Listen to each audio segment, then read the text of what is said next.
Hello friends, नमस्ते। जयराम जी की जैसा कि थंबनेल के माध्यम से आपको पता चल ही गया होगा कि आज हम किस टॉपिक पर चर्चा करने जा रहे हैं।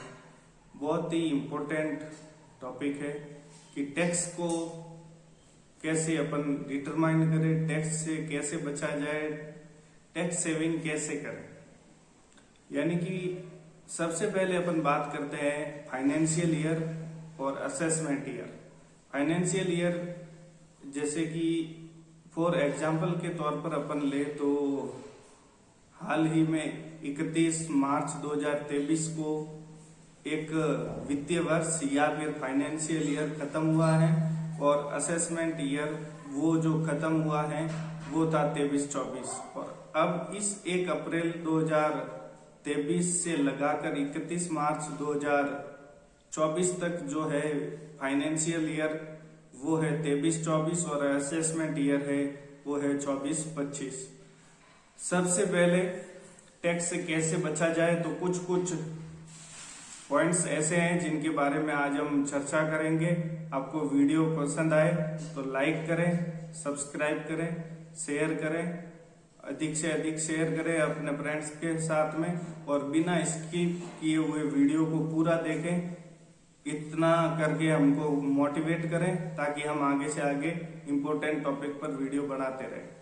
सबसे पहले बात करते हैं कि पूरे वित्तीय वर्ष के दौरान सैलराइड जो पर्सन है, जो एम्प्लॉय है, वो अपने डीडीओ को टैक्स के बारे में जो उनके टीडीएस हुआ है, टैक्स से जो सैलरी से जो टैक्स डिडक्ट हुआ है, जो सैलरी से टैक्स डिडक्ट हुआ है उसकी जानकारी देता है। पूरे वित्तीय वर्ष के दौरान उनकी कितनी आय हुई है उसकी जानकारी देते हैं एम्प्लॉइज। और इसके लिए वो एक्सेल सीट का उपयोग करते हैं, आयकर गणना प्रपत्र भरकर देते हैं और उस बेस पर डीडीओ साहब है वो फॉर्म नंबर 16 इशू करते हैं और उस बेस पे अपन आईटीआर रिफिल करते हैं। आईटीआर फाइलिंग के समय अपन यदि अपने द्वारा कुछ जो छूट लेनी थी वो नहीं ले पाए हैं और अपने पास में यदि उसका प्रूफ है, क्योंकि कई बार ये देखने में आया है कि अपन आईटीआर भर रहे हैं और अपन उसको एग्जाम्पशन के रूप में कई छूट में उस राशि को दिखा रहे हैं, अपने पास में प्रूफ नहीं है और इनकम टैक्स डिपार्टमेंट यदि उसके बारे में अपन को नोटिस इशू करता है या संबंधित कोई जानकारी अपन से मांगना चाहता है और उस समय अपने पास में प्रूफ नहीं है तो अपन एक उस समय इलीगल कैरेक्टर के अंदर खड़े हैं। तो सबसे पहले मूल बात यह है कि यदि अपन कोई एग्जाम्पशन लेना चाहते हैं, कोई छूट लेना चाहते हैं तो डीडीओ साहब को भी आपको मूल संबंधित रिसिप्ट देनी पड़ेगी। और यदि आप नहीं दे पाए हैं उस दरमियान और उस टाइम के अंदर आपने वो एक्सपेंडिचर या व्यय किया है तो उसकी मूल रिसिप्ट आपके पास में होनी चाहिए। उस बेस पर भी आप फॉर्म नंबर 16 के साथ में उस राशि की छूट ले सकते हो। आईटीआर भरते समय एक्स्ट्रा अतिरिक्त छूट वहां से ले सकते हो यदि आप रह गए हो पहले डीडीओ साहब को बताने से। अब अपन आगे बात करते हैं कि महत्वपूर्ण सेक्शन कौन सा है।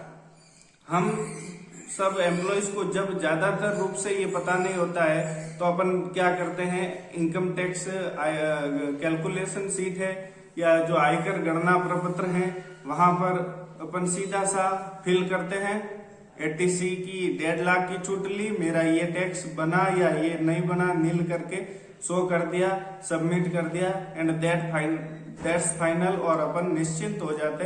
जबकि हमें ऐसा नहीं करना चाहिए, हमें थोड़ा सा अवेयर होना चाहिए कि किस सेक्शन के अंदर कौन सी छूट मिलती है, हम क्या ये फिलअप करके दे रहे हैं वो सही है या नहीं है। तो और आज के टॉपिक के अनुसार ही मैं बात करूंगा, वीडियो को ज्यादा लंबा नहीं करूंगा। आइए महत्वपूर्ण कौन कौन से बिंदु है जिनकी छूट लेते हुए टैक्स से बचा जा सकता है। तो सबसे पहला सेक्शन है 80C, जिसके अंतर्गत सरकार की विभिन्न स्कीम्स है जैसे कि जीपीएफ है, SI है, LIC है, इक्विटी फंड है, और इनको अपन शो करते हुए 1.5 लाख रुपए तक की राशि की छूट 80C के अंतर्गत ले सकते हैं। और 50,000 रुपए की जो स्टैंडर्ड डिडक्शन की छूट है वो सभी के लिए है। वो जब गणना की जाती है तो वो उसमें से सीधा ही माइनस किया जाता है। तो स्टैंडर्ड डिडक्शन 50,000 रुपए वो सभी के लिए है। इसके साथ ही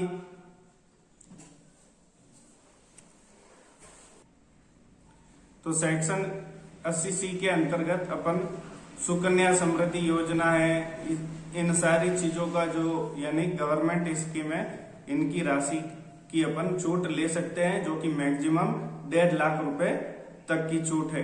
इसके बाद में अपन बात करते हैं कि इनकम टैक्स डिपार्टमेंट जो है वो अपन के अंदर गुड हैबिट डेवलप हो, अपनी फैमिली के अंदर गुड हैबिट डेवलप हो। उन क्षेत्र में यदि अपन खर्च कर रहे हैं अपनी आय को, तो वो वहां पर छूट दे रहे हैं। जैसे कि मैं आपको फॉर एग्जांपल भी बताना चाहूंगा, साथ में वो बात आपके टैक्स सेविंग करने के लिए भी एक महत्वपूर्ण पहलू है। जैसे कि बच्चों की फीस, ट्यूशन फीस। अब ट्यूशन फीस आप जिस संस्था में अपने बच्चे को पढ़ा रहे हो, वहां से आप ट्यूशन फीस की रिसिप्ट या सर्टिफिकेट ले और अपने डीडीओ साहब को आयकर गणना प्रपत्र के साथ में दे। वो भी आपको जो ट्यूशन फीस है उसकी छूट 80C के अंतर्गत मिलेगी। अब यहां पर बात यह होती है कि उसकी रिसिप्ट के अंतर्गत कई जने क्या करते हैं, स्पोर्ट्स है या फिर बस फीस है या फिर विद्यालय विकास की फीस है, जो दूसरी चीजें हैं वो इंक्लूड बिल्कुल नहीं मानी जाएगी। ओनली जहां पर ट्यूशन फीस या शिक्षण शुल्क के आगे जितनी राशि लिखी हुई है वो ही कैलकुलेशन के अंदर आपको छूट दी जाएगी। अब आते हैं अगले पॉइंट पर। यदि आपके बच्चे बड़े हैं, वो हायर एजुकेशन कर रहे हैं, तो आपके लिए ये एक बहुत ही गुड पॉइंट हो सकता है कि आप हायर एजुकेशन लोन लें। तो जब आप हायर एजुकेशन लोन लेते हैं तो इसके लिए जो उस लोन पर आप जो इंटरेस्ट पे कर रहे हैं वो सेक्शन 80E के अंतर्गत 80E के अंतर्गत 30% उसका इंटरेस्ट का जो है वो आपको टैक्स में से छूट दी जाएगी।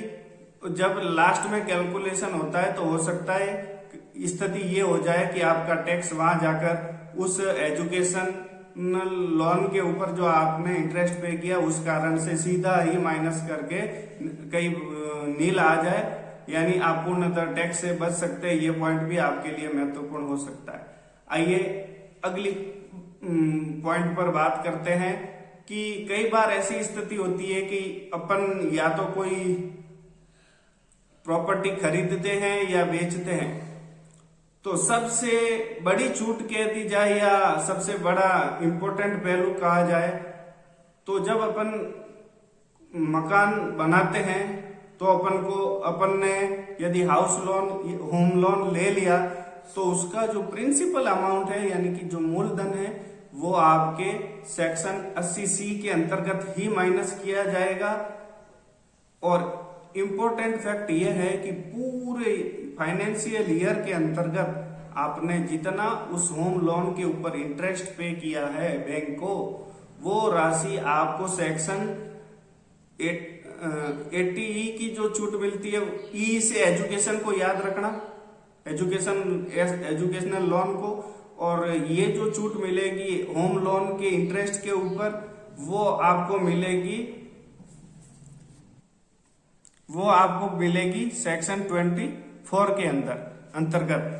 तो आप 80C में तो मूलधन की छूट ले सकते हो और सेक्शन 24 के अंतर्गत पूरा जो ब्याज आपने पूरे वर्ष पे किया है उसका सर्टिफिकेट लाकर आपको डीडीओ साहब को देना है, और डीडीओ साहब उस बेस पे आपकी GA55 और अन्य मूल रसीदों और उन सर्टिफिकेट्स के बेस पर 16 नंबर फॉर्म जारी करेंगे और उस बेस पे आप अपना ITR फाइल कर सकते हैं। आगे जाकर आपको यह भी एक वीडियो आएगा कि ITR फाइल कैसे करें, यदि आपके द्वारा मुझे ढेर सारा सपोर्ट मिलता रहा तो। अब बात करते हैं अगले पॉइंट पर। कई बार ये स्थिति होती है कि एम्प्लॉय खुद कंफ्यूजन में रहते हैं और साथ में जिनसे अपन चर्चा कर रहे हैं वो भी कंफ्यूज्ड है कि एक्चुअल में HRA की छूट कैसे ली जाए। तो ये भी आपके लिए एक इम्पोर्टेंट फैक्ट है, एस्पेक्ट है कि HRA की छूट कैसे ली जाए।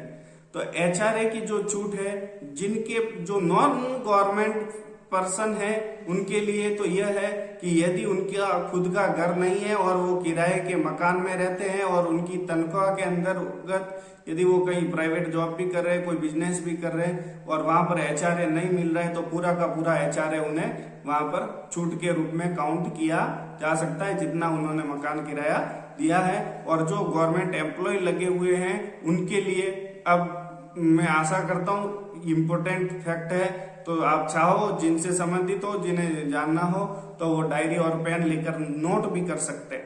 यहाँ पर आपके सामने 3 फैक्ट्स है, तीनों में से जो सबसे कम राशि है वो आपको छूट मिलेगी।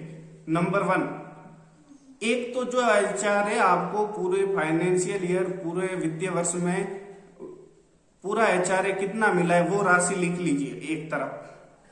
नंबर 2 पर लिखिए कि आपकी बेसिक और DA जो मिला है पूरे साल का वो 40% उसका निकाल कर नंबर 2 पर लिखिए। और मेट्रो सिटी में रहने वाले या जॉब करने वाले और रहने वाले जो एम्प्लॉय है उनके लिए ये 40% की जगह 50% निकाल कर वो 2 नंबर पर लिखिए, बेसिक प्लस DA का। और तीसरे नंबर पर जो है वो है कि एक तरफ तो आप बेसिक और DA का 10% निकाल लीजिए, बेसिक प्लस DA पूरे साल का उसका 10% निकाल लो। फिर आपने जितना किराया दिया है उसमें से बेसिक और DA के 10% को माइनस कर लो।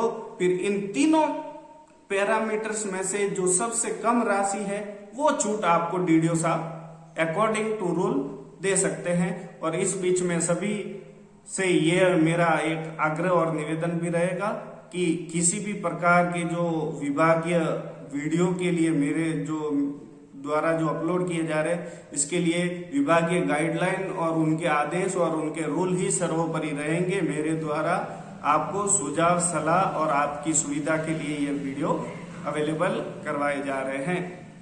इसके बाद में अपन बात करते हैं सेक्शन 80DD और 80U। दोनों बहुत ही सिमिलर है, दोनों बहुत ही सेम है। 80DD क्या है और 80U क्या है, ये दोनों डिसेबल पर्सन के लिए काम में आते हैं। 80DD के अंतर्गत और 80U दोनों के अंतर्गत 40% तक जो पर्सन डिसेबल है, 40% से अबो 40% तो होना चाहिए, 40% से अबो जो डिसेबल है उनको 75,000 की छूट मिलती है। और जो 80% या उससे अबोव है उन्हें 1,25,000 यानी 1,25,000 की छूट मिलती है। अब दोनों के अंदर डिफरेंस क्या है? तो दोनों के अंदर डिफरेंस ये है कि 80DD के अंदर तो वो जो डिसेबल पर्सन है वो यदि आप पर आश्रित है तो आप छूट ले सकते हो, यानी वहां पर आपको फिलअप करना है। और 80U के अंतर्गत आप स्वयं यदि 40% से ऊपर डिसेबल हो तो 75 के लिए 80U में अप्लाई करें छूट लेने के लिए। और 80% या उससे ऊपर है तो 1,25,000 की छूट लेने के लिए स्वयं यदि डिसेबल है तो 80U के अंतर्गत आप DDO साहब को निवेदन करें कि मुझे ये छूट दी जाए। इसके बाद में अपन बात करते हैं अगले पॉइंट पर 80G। 80G के अंतर्गत आप छूट ले सकते हैं। इसमें 2 कैटेगरी है, क श्रेणी, ख श्रेणी।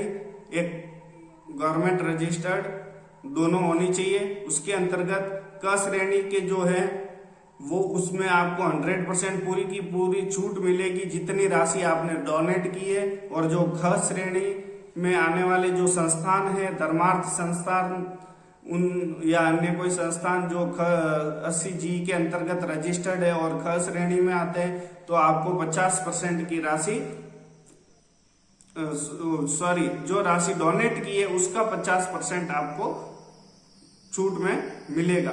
इसके बाद में अपन एक वेरी इंपॉर्टेंट बात करते हैं कि कई जने ये कंफ्यूजन में है कि RGHS की छूट हम ले सकते हैं या नहीं ले सकते। तो इसके लिए सीधा सा सिंपल और सटीक जवाब दूंगा कि फिलहाल ये जो CGHS सेंट्रल की जो स्कीम है उसके लिए उन्होंने तो इसको छूट के क्राइटेरिया में रखा है और फिलहाल RGHS अपने राजस्थान के अंदर नया अभी नई स्कीम स्टार्ट हुई है जो हो सकता है आगे जाकर ये छूट में आ जाए। फिलहाल ये छूट की श्रेणी में नहीं है। इसके बाद में अपन बात करते हैं अगले पॉइंट पर कि हेल्थ इंश्योरेंस। मैंने कहा था गुड हैबिट डेवलप करें, सही जगह एक्सपेंडिचर करें तो इनकम टैक्स अपन को छूट देता है। तो यदि अपन हेल्थ इंश्योरेंस करवाते हैं तो जो सीनियर सिटीजन हैं उनके लिए हेल्थ इंश्योरेंस करवाकर वो 50,000 रुपए तक की छूट ले सकते हैं और जो सीनियर सिटीजन नहीं है यानी 60 वर्ष से कम आयु के हैं वो 25,000 रुपए तक की छूट ले सकते हैं। यहाँ पर एक इम्पोर्टेंट बात मैं और आपको ये भी बताना चाहूंगा कि यदि आपके पेरेंट्स आप पर आश्रित हैं और आपने कोई हेल्थ इंश्योरेंस भी नहीं ले रखा है और फिर भी आप यदि उनके ऊपर कोई खर्च कर रहे हैं चिकित्सकीय इलाज के लिए तो मैंने पूर्व में भी कहा है कि सारी मूल रिसिप्ट आपके पास होनी चाहिए। तो यदि आप उनके ऊपर इलाज के ऊपर व्यय करते हैं तो आपको सेक्शन 80D के अंतर्गत 50,000 रुपए तक की राशि की छूट मिल सकती है। अब अंतिम में सेक्शन की बात करता हूं और इम्पोर्टेंट सेक्शन है, वीडियो काफी लंबा हो जाएगा 80 क्योंकि मैंने ज्यादा पॉइंट्स को कवर करने की कोशिश की है, इसलिए माफी चाहूंगा। यदि वीडियो लंबा हो तो प्लीज स्किप मत करना, कंटिन्यू देखते रहना। लास्ट सेक्शन बता रहा हूं 80TTA और 80TTB। 80TTA के अंतर्गत जो है वो है 80TTA एंड B। ए तो जो सीनियर सिटीजन यानी 60 वर्ष के अभी नहीं हुए हैं उनके लिए तो वो उन्हें FD या फिर जो सेविंग है उससे 10,000 रुपए तक की वो छूट ले सकते हैं और जो सीनियर सिटीजन है 60 वर्ष या उससे ऊपर आयु के वो 50,000 रुपए तक की राशि की छूट ले सकते हैं। अब कई साथियों के द्वारा यह बार बार क्वेरी आती है या पूछा जाता है कि न्यू टैक्स रिजाइम ले कि ओल्ड टैक्स रिजाइम ले। ओल्ड टैक्स रिजाइम में मैंने पहले में चल रहा था, अब मैं न्यू में जाऊं तो वापस क्या ओल्ड में आ पाऊंगा? तो इस प्रकार की यदि आपकी क्वेरी है तो कमेंट करके बताना old tax regime new tax regime में क्या डिफरेंस है, वहां न्यू टैक्स रिजाइम में इतनी छूट क्यों दे रहे और उसके पीछे लॉजिक क्या है, क्या वास्तव में फायदेमंद है या नहीं। और दूसरा कंसेप्ट ये है कि उस न्यू से ओल्ड में गए या ओल्ड से न्यू में आए तो वापस चेंज कर सकते हैं कि नहीं। इस प्रकार की यदि जानकारी आप चाहते हैं तो कमेंट ज्यादा से ज्यादा करें। और अंत में मेरा सभी से ये निवेदन है कि मेरे इस वीडियो को आप ज्यादा से ज्यादा लाइक करें और बिना स्किप किए पूरा व्यू करें, पूरा देखें और सब्सक्राइब तो जरूर करें और अधिक से अधिक मित्रों के पास में और अपने दोस्तों के पास में पहुंचाइए ताकि ज्यादा से ज्यादा सब्सक्राइबर बढ़े और मुझे मोटिवेशन मिलता रहे। Thank you so much.